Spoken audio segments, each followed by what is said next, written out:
வணக்கம் நண்பர்களே. ஸோ ரொம்ப நாளுக்கு அப்புறம் நம்ம காணொலிக்காக தான் நீங்கள் காத்து கொண்டு இருப்பீங்க அப்படின்னு நம்புகிறேன்.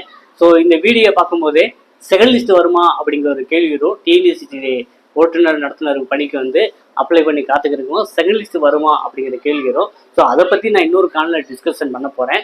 ஆனால் வந்து இப்போதைக்கு வந்து அடுத்ததாக ஓட்டுநர் பணிக்கு தயாராகிறாங்க. குறிப்பாக வந்து டிஎன்பிஎஸ்சி மற்ற இதர அரசு வேலைவாய்ப்பு என்ன இருக்குது ஓட்டுநருக்கு அப்படிங்கிறது, அதுக்கான கல்வி தகுதி என்ன, வயது வரம்பு என்ன, வேற என்ன எலிஜிபிலிட்டி வச்சிருக்காங்க அப்படிங்கிறத இன்றைய காணொலி வாயிலாக தெரிஞ்சு கொள்ள போறோம். ஸோ உங்க நண்பர்களோ உங்க உற்றார் உறவினர்களோ ஓட்டுநர் பணிக்கு தயாராகிறாங்க அப்படின்னா மறக்காம இந்த காணொலியை அவங்களையும் பார்க்க சொல்லுங்க. வாங்க ஒன் பை ஒன்னா அவங்களுக்கு எக்ஸ்பிளைன் பண்ணேன்.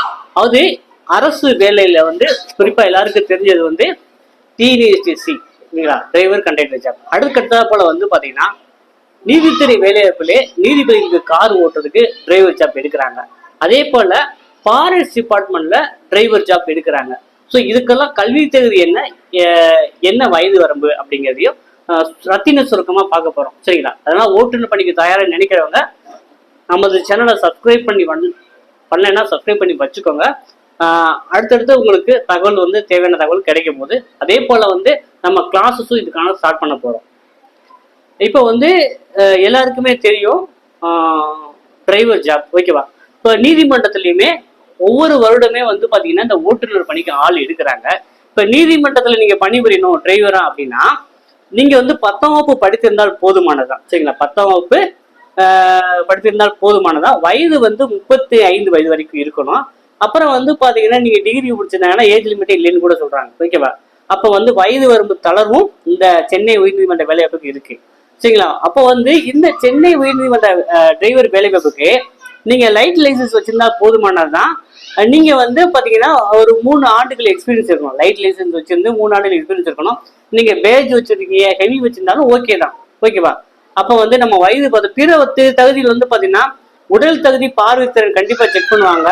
உங்ககிட்ட குற்றவியல் வழக்கு எது இல்லைன்னு செக் பண்ணுவாங்க. சரிங்களா? இது வந்து இந்த எலிஜிபிலிட்டி எல்லாமே சென்னை உயர்நீதிமன்ற, அதாவது சென்னை உயர்நீதிமன்ற ரெக்ரூட்மெண்ட்டுக்கான ஓட்டுநர் பணிக்கான கல்வி தகுதி மற்ற இதர தகுதிகள், ஓகேவா? இதுக்கு வந்து எழுத்து தேர்வு வைக்கிறாங்க, ஓட்டுநர் திறன் தேர்வு, அப்புறம் நேர்காணல், சான்றிதழ் சரிபார்ப்பு இருக்கும், ஓகேவா? இப்போ வந்து நம்ம சென்னை உயர்நீதிமன்ற ரெக்ரூட்மெண்ட் போர்டுக்கான வேலை பார்த்தோம். இது வந்து பாத்தீங்கன்னா மாவட்ட வாரியாக இருப்பாங்க. ஆண்டுதோறுமே வரக்கூடிய வேலை வாய்ப்பு தான். இதற்கான ஸ்டடி மெட்டீரியல், பக்கமான ஸ்டடி மெட்டீரியல், டெஸ்ட் பேட்ச் எல்லாமே நம்ம கிட்ட ப்ரொவைட் பண்றோம், ஓகேவா? அடுத்ததா வந்து என்ன பார்க்க போறோம் அப்படின்னா தமிழ்நாடு வனக்காப்புல ஃபாரஸ்ட் கார்டு வித் டிரைவர். சரிங்களா? ஃபாரஸ்ட் டிபார்ட்மெண்ட்ல ஃபாரஸ்ட் கார்டு வித் டிரைவர் ஜாப்புக்கு தான் பார்க்க போறோம். இதுக்கு வந்து நீங்க இந்த டிஎன்பிஎஸ்சி தான் இதை கண்டக்ட் பண்றாங்க. இதுக்கு வந்து டிஎன்பிஎஸ்சி கண்டக்ட் பண்றாங்க. இதுக்கு வந்து 12th நீங்க சயின்ஸ் குரூப் ஒன்னாவது படிச்சிருக்கணும். சயின்ஸ்ல வந்து நீங்க பிசிக்ஸ்க்கோ, கெமிஸ்ட்ரியோ, பாட்டனியோ, சுவாலஜியோ, இது வந்து பாத்தீங்கன்னா ஒன் ஆஃப் த சப்ஜெக்டா வந்து நீங்க 12th படிச்சிருந்தீங்கன்னா தான் இந்த பணிக்கு எலிஜிபிள். இதுக்கு தமிழ்நாடு வனத்துறையில்ங்கிறீங்களா ஃபாரஸ்ட் கார்டு வித் டிரைவருக்கு, ஓகேவா? இதுக்கு வந்து மினிமம் வந்து 21 ஆண்டுகளும், பொது பிரிவினருக்கு 32 ஆண்டுகள் வரைக்கும், 32 வயசு வரைக்கும், பிசி, எம்பிசி, எஸ்டி, சிடி, எஸ்சிஏ போன்ற பிரிவினருக்கு 37 வயது வரைக்கும் இந்த பணிக்கு விண்ணப்பிக்கலாம். இதுக்கு வந்து வேலையில் லைட் லைசன்ஸ் வேணும்னா போதுமானதான். 3 இயர்ஸ் எக்ஸ்பீரியன்ஸ் வேணும். அப்புறம் வந்து பாத்தீங்கன்னா பார்வை 6க்கு 6 இருக்கணும். நிறக்குருடு போன்ற பிரிவுல இருக்கக்கூடாது. இதுக்கு வந்து எக்ஸ்ட்ரா வந்து பாத்தீங்கன்னா உடல் தகுதி தேர்வா வந்து 4 மணி நேரத்துல ஆண்களா இருந்தா 25 கிலோமீட்டரும், பெண்களா இருந்தா 16 கிலோமீட்டரும் நடை ஓட்ட வைப்பாங்க. இதுல தகுதியானவங்களுக்கு தான் வேலை இருக்கும், ஓகேவா? இந்த எக்ஸாம் எல்லாம் வந்து பாத்தீங்கன்னா டிஎன்பிஎஸ்சி குரூப் 4 ஸ்டாண்டர்ட்ல இருக்கும். எழுத்து தேர்வு இருக்கும், உடல் தகுதி மற்றும் திறன் தேர்வு இருக்கும், நடைபயிற்சி, அப்புறம் சான்றிதழ் சரிபார்ப்பு. அடுத்ததான் வந்து நமக்கு எல்லாருக்குமே தெரியும் டிஎன்எஸ்டிசி. இதுக்கு வந்து நீங்க வந்து 12th முடிச்சிருந்தாலே போதுமானது. வயது வந்து 45 வயசுக்குள்ள இருக்கணும், ஹெவி லைசன்ஸ் வச்சிருக்கணும், மினிமம் வந்து 1.5 வருஷம் எக்ஸ்பீரியன்ஸ் இருக்கணும், ஃபர்ஸ்ட் எய்டு சர்டிஃபிகேட் வச்சிருக்கணும். இப்போ வந்து டிரைவர் கம் கண்டக்டர் எடுத்தாங்கன்னா கண்டக்ட் லைசன்ஸ் வச்சிருக்கணும். உங்களுக்கே தெரியும் எழுத்து தேர்வு, ப்ராக்டிக்கலு, சான்றிதழ் சரிபார்ப்பு 3 லெவல்ல வந்து உங்களுக்கு தேர்வு வைப்பாங்க, ஓகேவா?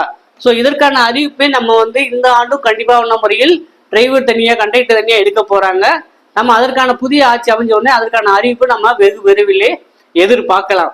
ஸோ இப்போ வந்து நீங்க டிரைவர் வேலைக்கு குறிப்பா அரசு பணியில டிரைவர் வேலைக்கு தயாராகிறதுன்னு நினைச்சீங்க அப்படின்னா நீங்க இப்போதே தயாராகிறதுக்கு நமக்கு வந்து study material, test page, online class எல்லாமே ப்ரொவைட் பண்றோம். விருப்பம் உள்ளவங்க வந்து இணைந்து பயன்பெறலாம். ஸோ இதே போல தகவலுக்கு நமது சேனலை சப்ஸ்கிரைப் பண்ணி இருந்துருங்க. இந்த தகவல் உங்க நண்பர்களுக்கும் தேவைன்னா அவங்களுக்கு ஷேர் பண்ணுங்க. மீண்டும் சந்திப்போம். நன்றி, வணக்கம்.